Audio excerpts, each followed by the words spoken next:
Oi, Sobelete! Sejam muito bem-vindas à minha aula. Meu nome é Sara Lana, eu tenho 24 anos e faz mais ou menos 4 anos que eu trabalho nessa área de cílios.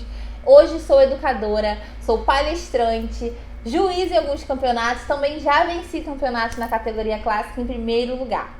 Bom, hoje eu vim falar de uns assuntos que eu mais amo no mundo dos cílios. Eu vim ensinar para você pontos estratégicos do olho para a gente fazer correções e criar mapeamentos. Pois é, vai ser prático, fácil, nunca mais você vai errar. E a partir dessa aula, você vai olhar para todo mundo imaginando o tipo de mapeamento ideal para essa pessoa.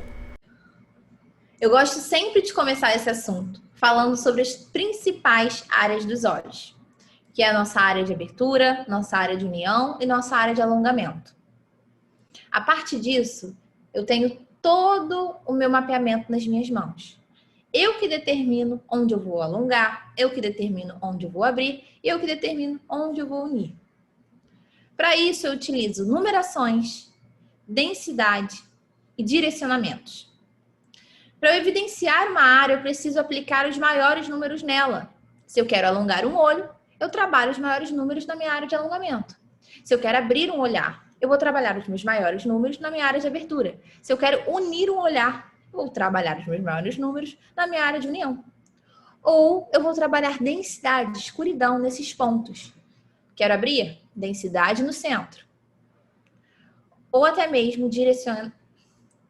Eu também consigo trabalhar direcionamentos nesses casos. O que eu faço?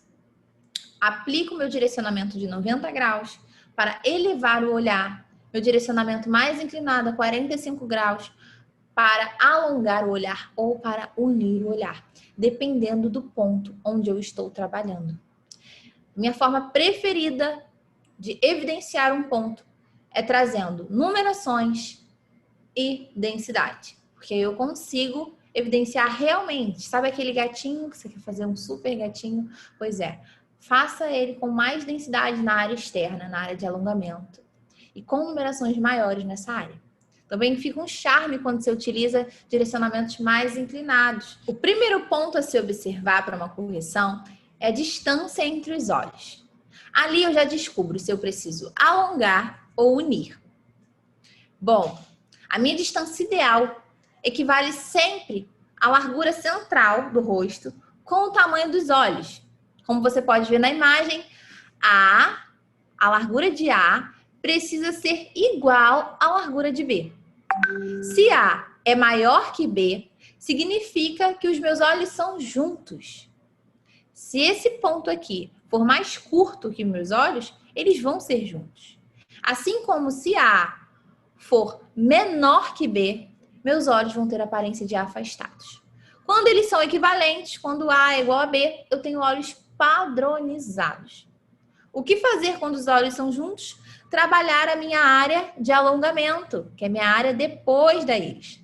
O que fazer quando os olhos são afastados? Trabalhar minha área de união. Se você está na dúvida sobre a largura dos olhos da sua cliente, eu recomendo que você utilize um paquímetro para fazer essa medição. A gente tem, em média, 3 centímetros de olho. Quando você calcula isso é uma média da média mesmo, tá? Mas quando você calcula ali certinho com o paquímetro e você depois mede o centro, você tem certeza se aquele olho é afastado ou junto.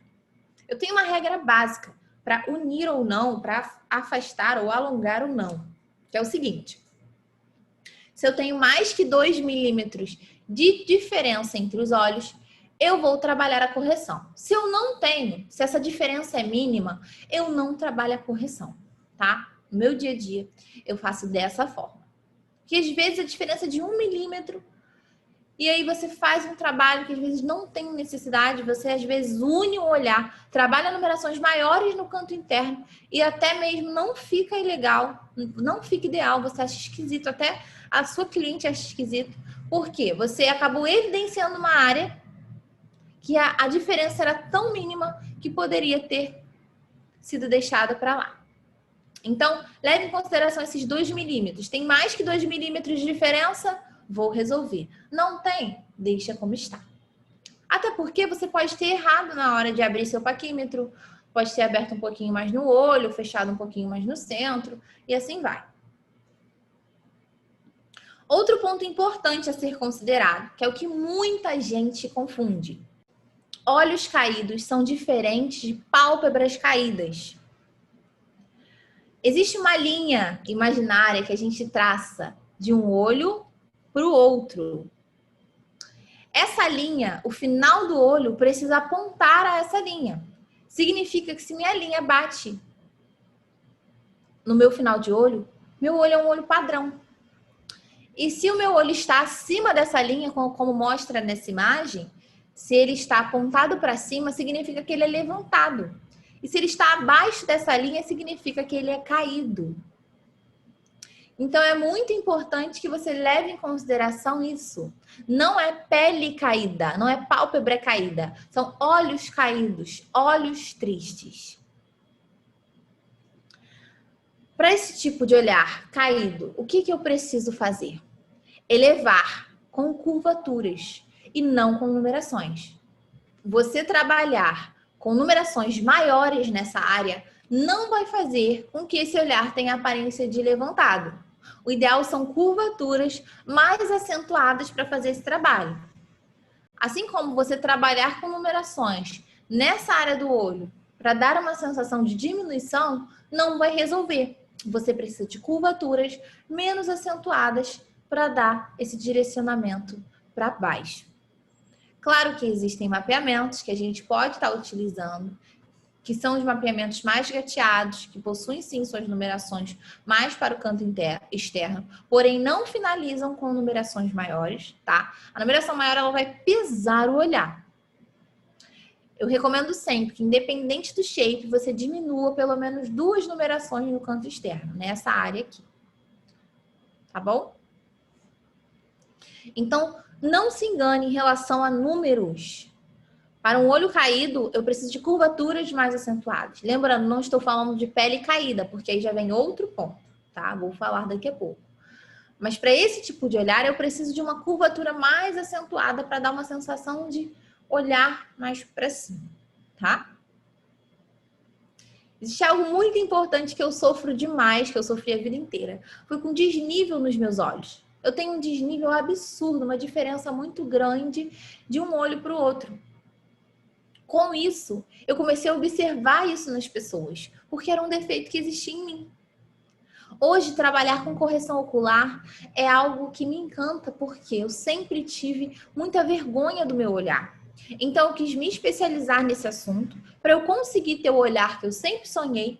E depois que eu consegui ter esse olhar, eu comecei a transferir isso para o meu dia a dia, para o meu trabalho, para as minhas clientes. Repare aqui, os pontos que estão fazendo a ligação de um olho ao outro, eles não estão na mesma altura. Por quê? Ela possui um desnível. Como consertar esse desnível? Você vai sempre mudar as numerações no olho mais baixo. Se eu estou trabalhando 11 no olho comum, no olho padrão, no outro olho eu vou aumentar 1 milímetro, vou trabalhar o tamanho 12. No meu caso, meu olho tem tanta diferença que eu preciso alterar 2 numerações. Se eu trabalho 11 em um olho, eu preciso trabalhar 13 no outro olho, para conseguir corrigir 100% o meu olhar. Senão, ainda assim, ele dá aparência de desnível. Aí você pensa, Sara, mas não vai dar muita diferença? Com os olhos abertos, nenhuma diferença. A diferença é quando você está olhando, né, a sua cliente deitada, ou quando ela olha para baixo. Aí não tem como não dar diferença. Mas o que importa na correção? A forma que o outro te vê e a forma que você se enxerga no espelho. Até porque ela não vai mostrar o seu trabalho assim para ninguém. Ela vai olhar para a pessoa. Assim como ela não vai ficar no espelho olhando para baixo, senão ela não enxerga. Ela vai se olhar no espelho. Então, o que importa da correção é o que você está vendo, tá? Não o que está de cima para baixo. Então, não tenha medo de ousar. Tá na dúvida? Use o paquímetro. Vê a altura dos olhos, vê o quão alto é um, quão alto é o outro, ou quão baixo é o outro. Porque aí você sabe se precisa de 2 milímetros, 1 milímetro.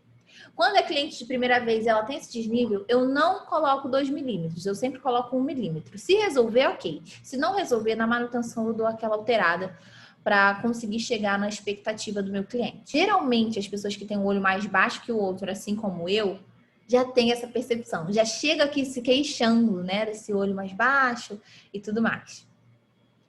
Isso é característica de pessoas estrábicas, assim como eu também sou, né? Infelizmente, eu tenho um nervo adormecido de um lado do meu rosto e com isso eu não consigo fazer a movimentação do olho. E o que aconteceu com esse olho? Ele ficou preguiçoso. Então, como eu não tenho movimento, como eu não tenho essa questão da visualização total, eu só olho para ele para um lado, ele começou a ficar modificado, ele ficou diferenciado do meu outro olho. O meu olho com mais movimentação, ele chega a ser mais proeminente do que o meu olho sem movimentação. É uma loucura. Eu tenho um olho mais à frente da órbita que o outro, assim como eu tenho um olho mais baixo que o outro, ainda sou estrábica. Então, por que não falar desse assunto? Por que não me aprofundar desse assunto para apresentar algo legal para vocês? Ó, agora nós vamos falar das pálpebras caídas e da distância da sobrancelha. É importante você levar em consideração no mapeamento o número do fio natural da cliente. Porque você marcar e utilizar pontos altos, numerações e afins, ok. Mas qual o limite dessa numeração? Até quando eu posso ir? Primeiro passo, observar a estrutura do fio natural. E segundo passo, observar a distância entre a ponta do fio natural e a sobrancelha. Lembrando que eu preciso ter no mínimo aqui, ó, 2 a 3 milímetros de distância para que esse fio não fique encostando na minha sobrancelha. Em relação às pálpebras caídas, existe uma diferença muito grande entre pálpebra e olho caído. Repare, imagine uma linha traçando esse olho. Você consegue ver que a área externa dela aponta para baixo? Pois é, essa é uma característica de olhos caídos. Já nessa outra cliente aqui, nessa outra modelo, eu tenho o meu alinhamento, o meu final de olho padronizado, ele não está nem levantado nem para baixo. Porém, o que eu tenho aqui? Pálpebras caídas. É uma característica da idade, não tem como alterar, né? Algo que somente cirurgia e tudo mais, vocês sabem, com a gravidade tudo cai. Mas nesse caso, eu não tenho olhos caídos, eu tenho pálpebras caídas. E são 2 tipos de situações diferentes que a gente vai tratar de formas diferentes. No caso dessa modelo com pele caída, o que eu não posso fazer aqui? Eu não posso trabalhar curvaturas muito acentuadas, porque se eu trabalho curvaturas muito acentuadas nessa modelo, nessa cliente, ou enfim, nessa senhora, o que vai acontecer? Essa minha curvatura pode estar encostando na pele dela e pode estar trazendo um incômodo. E aparentemente não fica legal, não fica bonito. Então, para ela, eu não preciso abrir o olhar. Eu preciso esconder, dar um disfarce nessa minha pele que é caída. É um olho aparentemente sem defeitos, com distância padronizada, um alinhamento ok, né? Não tem um olho mais baixo que o outro. Quando eu faço aquela análise se o olho é caído ou não, eu vejo que ele é um olho padrão. Então, o único defeito, que na verdade não é defeito, é consequência do tempo, algo que todas nós vamos passar, seria a pele caída. O que eu vou fazer? Trabalhar densidade, trabalhar escuridão, trabalhar com fãs cheios, 6D, 5D, não trabalhar essa área muito clara. Então, eu preciso jogar toda a minha densidade do meio aqui da íris, ó, que é onde começa o caimento, até o final do olho. Eu não preciso trabalhar numerações enormes, muito menos curvaturas acentuadas. Eu já nem posso trabalhar curvaturas acentuadas, mas eu preciso dar densidade a essa área, escuridão, para que esse caimento de pele seja disfarçado, porque resolvido não vai ser. Quando a gente trabalha com olhar, com cílios, com efeitos, a gente trabalha com sensações. Tudo é sensação. Sensação de correção, tá? Correção real, você sabe como funciona, né? Somente cirurgia nesse caso. Mas eu consigo elevar a autoestima do meu cliente, transformar esse olhar a partir de um efeito de densidade que eu vou causar. Para essa daqui, que possui olhos caídos, mas não tem pálpebras caídas, não tem peles caídas aqui. O que eu vou fazer? Eu vou elevar a minha área externa. E pode reparar que o meio do olho dela não é caído, somente a área externa. Então, eu trabalharia até o início aqui da minha íris, curvaturas mais acentuadas como a D. Trabalharia um shape esquilo, porque eu quero usar numerações bem pequenas aqui, mas ao mesmo tempo eu quero dar uma levantada nessa área aqui, para estar tampando essa pálpebra. Por mais que a pálpebra dela não seja caída, a pálpebra dela é longa, ela tem espaço para fazer isso. Então, eu consigo, através disso, trabalhar um mapeamento esquilo, dando aquele efeito de olhar mais equilibrado e levantado. Como o esquilo ele é um shape que aponta para cima, e baseado no meu canto externo, esse apontamento para cima, meu boneca é um shape que eleva a área central. Ele aponta para cima na área central. Já o esquilo, ele aponta para cima na minha área externa. Vocês conseguem ter essa percepção? Então, o que eu vou fazer? Trabalhar numerações menores, pelo menos 8, 9 e 10 nessa área externa, com curvaturas bem acentuadas. Depois eu seguiria para 11, 12 e voltaria para o 10, 9, 8, 7, 6, para dar um acabamento no meu canto interno. Mas a minha área externa seria com certeza curvatura D, 8, 9 e 10. E o centro da minha íris, como já está aberto, eu quero equilibrar esse olhar. Se eu mantenho, preste atenção, se eu mantenho a minha curvatura D, desde o meu canto externo até o meio da minha íris, eu não vou equilibrar o meu olhar. E como eu quero levantar essa área, eu preciso dar diferença na área central. Então, para isso, eu utilizo uma curvatura mais acentuada na minha área externa, porque já tem a função de levantar. E no centro do olho, eu vou trabalhar uma curvatura menos acentuada, uma curvatura CC. Porque se eu levanto o centro do olho também, eu tiro a correção que eu tinha feito na minha área externa. É como se fosse isso aqui, ó. Eu tô com o meu olho assim. Se eu levanto com a curvatura D aqui e levanto aonde já está em pé aqui, vai ficar assim. Então, eu vou continuar com o meu olho caído. Então, o que eu preciso fazer? Se meu olho está assim, eu preciso elevar a minha área externa e manter a minha área central. Ou até mesmo diminuir.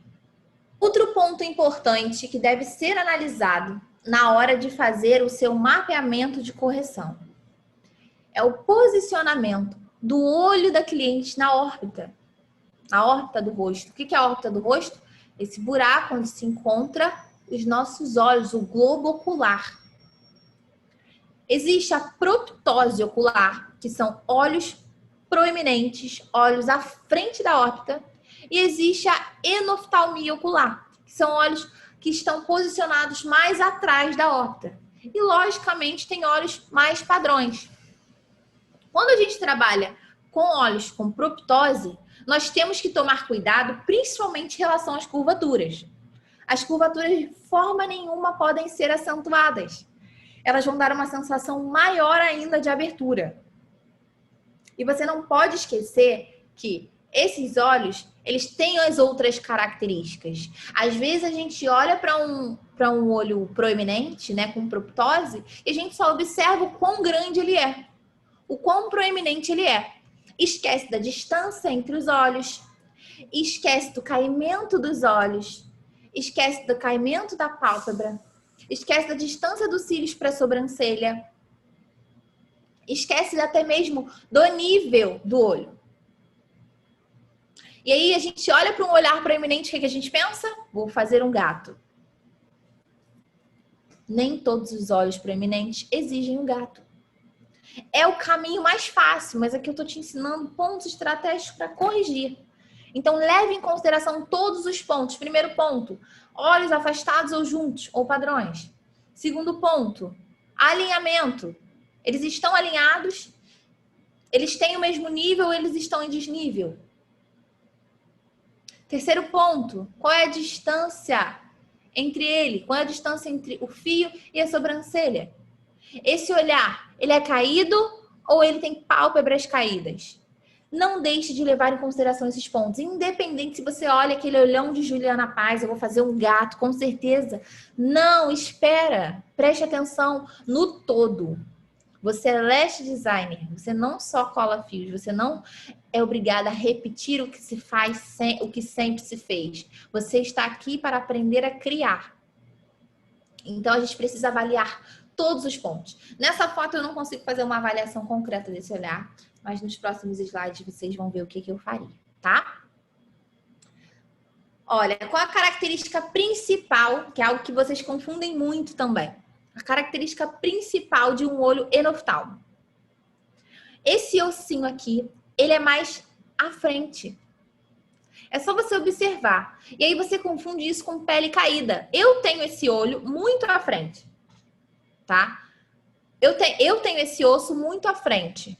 É uma característica minha. Um lado do meu olho, como eu falei, é diferente do outro. Um está mais à frente da órbita, o outro mais atrás. Porém, a minha sobrancelha, se você reparar, o osso dela está sempre mais à frente que o comum. Então, isso é um ponto. É o ponto principal para você saber se esse olho é enoftalmo ou não. Segunda coisa que a gente erra. A pele. Pelo fato do olho enoftalmo mostrar muito mais a pálpebra fixa e essa pálpebra fixa estar à frente do olho, a gente confunde com pele caída. E às vezes é somente o olho fundo. O olho enoftalmo não é pele caída. Porém, existem barreiras, né, para esse tipo de olhares. Que é exatamente isso aqui. Um olho fundo, que não significa olhos caídos, como você pode ver na primeira imagem, ela tem olhos fundos. A pele dela não é caída. O osso dela está muito à frente. Ou o olho dela está muito a fundo. O que eu não posso fazer de forma nenhuma nessa cliente? Curvaturas acentuadas, numerações muito grandes, né? Pelo fato da sobrancelha dela estar muito próxima ao olho. Mas principalmente as curvaturas não podem ter contato nesse momento com a pele dela. Não vai ter boa aparência. Agora, por exemplo, presta atenção nesse segundo caso, que são olhos proeminentes, né? Presta atenção nesse segundo caso, que são olhos proeminentes, que são olhos com proptose. O que você precisa fazer aqui? Eu não posso, de forma nenhuma, eu tenho certeza que eu não posso utilizar curvaturas acentuadas nesse olhar.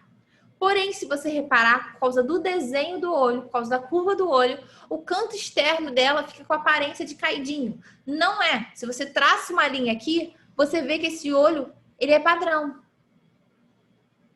Ela também não tem pálpebras caídas. E o desnível dela é quase imperceptível. Pelo fato dela estar com delineado, parece até que ela não tem o desnível, mas ela tem sim. Esse olho aqui, ó, é mais baixo que esse. Eu vejo pela quantidade de espaço na pálpebra móvel. Mas lembra que eu falei sobre a distância dos olhos? Se for absurda a diferença, eu corrijo. Se não for, eu não corrijo. Então, no caso dela, eu não corrigiria. Então, eu sei que eu não posso utilizar curvaturas acentuadas, assim como a minha cliente que tem o olho enoftalmo, eu também não posso usar curvaturas acentuadas, porque senão vai pegar na pele dela, no ossinho dela. A minha cliente com proptose, quando eu aplico curvaturas acentuadas, dá uma sensação de olhos maiores, esbugalhados. Mas eu posso sim trabalhar curvaturas mais acentuadas no canto externo dela, só nesse pontinho aqui, para eu equilibrar esse olhar.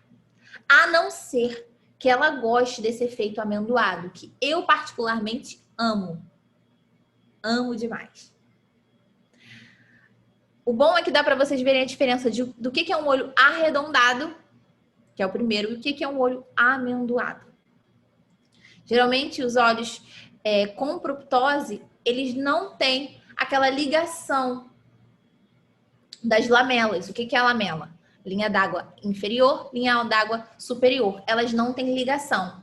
Isso é um ponto importante na hora de você fazer a sua aplicação. Cuidado com essas clientes, porque provavelmente ela sai com os olhos vermelhos. Pode gerar queimadura, pode gerar até mesmo aquela esclerite por causa do PET, porque ela não fecha os olhos durante o procedimento. Tanto que você consegue ver a partezinha inferior branca dela, da esclera. Por quê? O olho dela é tão à frente da órbita que não tem pele suficiente para estar fechando esse globo ocular. Então, atenção a esses detalhes na hora da sua aplicação, principalmente com o PET. Esse olho não permite que você faça utilização de fitas para estar levantando ele. Não permite. Porque se você levantar o olho que já está aberto, vai ficar mais aberto ainda. Aí sim, o caso de queimadura é muito grave, tá? Aí sim pode ocorrer com certeza. Trouxe 2 casos aqui para vocês, onde eu utilizei o mesmo mapeamento, porém com curvaturas diferenciadas. Na verdade, as mesmas curvaturas, só que em posições diferenciadas.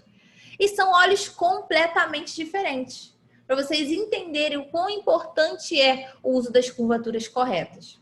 Às vezes a gente trabalha o mesmo mapeamento em diversos tipos de cliente, só que o resultado fica diferente por causa da curvatura que a gente utiliza. Nesse primeiro caso, eu trabalhei do 7 ao 10, meu ponto alto sendo aqui depois da minha íris, tá? Meu ponto alto que é o tamanho 12. Trabalhei até o tamanho 12, curvatura CC. Por que eu não trabalhei a D, se ela tem essa aparência de caidinho? Por conta da proeminência dela. E como eu cheguei com essa curvatura até aqui o final da minha íris, até o ponto de partida da minha íris, eu não quis elevar demais, para eu não perder o equilíbrio dos olhos. Então, o que eu fiz? Eu trabalhei curvatura CC, que é uma curvatura que vai elevar, mas não vai elevar tanto assim, ela é uma curvatura intermediária. Para dar uma suspendida aqui, nessa área, que está com aparência de caída. Ela possui olhos com proptose, ela tem olhos à frente da órbita. Tá? E também por esse fato eu não gostaria de utilizar a curvatura D, a não ser que fosse tão fechada quanto o outro modelo que eu mostrei para vocês. E a partir do tamanho 11, eu já comecei a trabalhar CC. Esse tamanho 11 começa aqui, ó, na metade.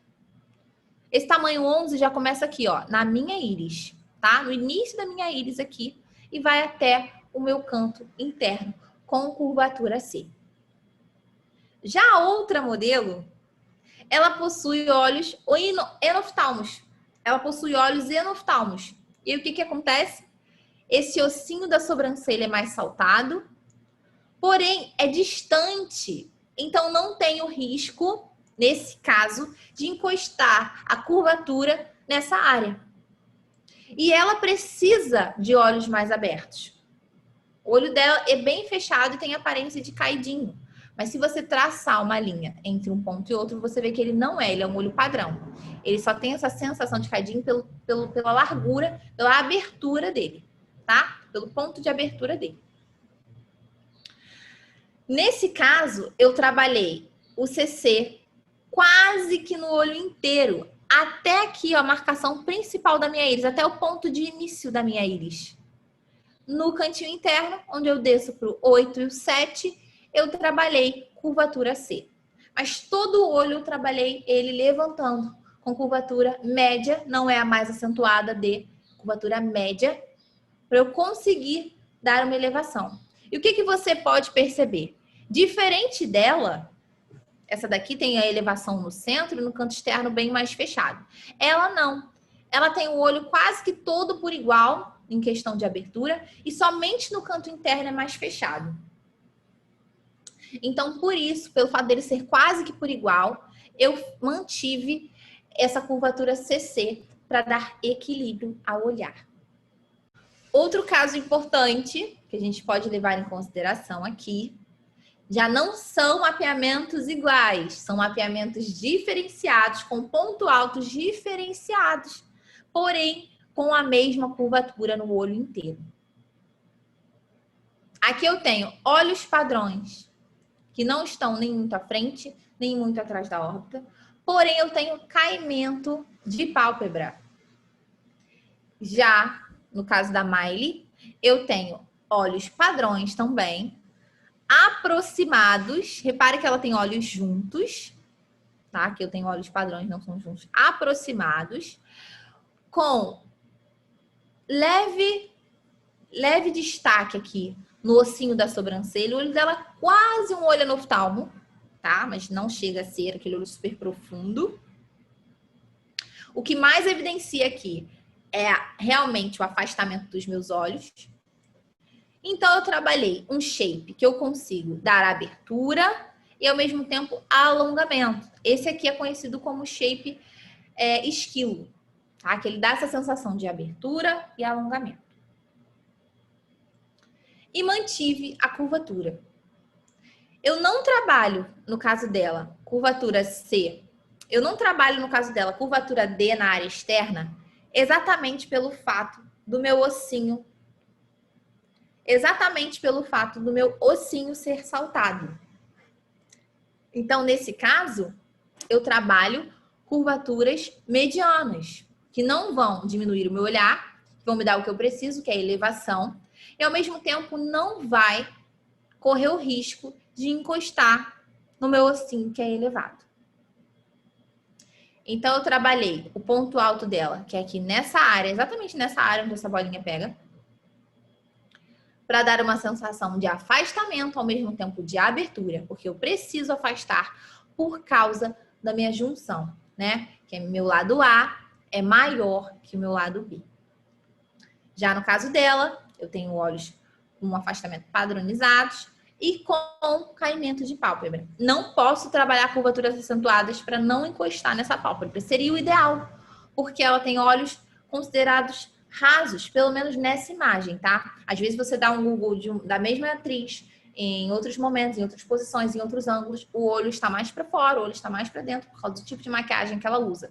Mas levando em consideração esse momento aqui, ela tem a aparência de olhos mais rasos, né? Mais fechado, parece uma sementinha. Então, nesse caso, eu trabalhei o shape boneca. Lembra que eu falei da diferença do boneca? O boneca dá elevação no centro, o estilo da elevação na área externa. Então, eu preciso dessa elevação no meu todo, que vai o quê? Apontar para o centro. Então, nela, eu colocaria o meu boneca. Obrigada por ter assistido a minha aula. Eu espero muito que tenha sido agregador para você e até uma próxima. Não deixe de me seguir nas minhas redes sociais. Meu @é @saralana.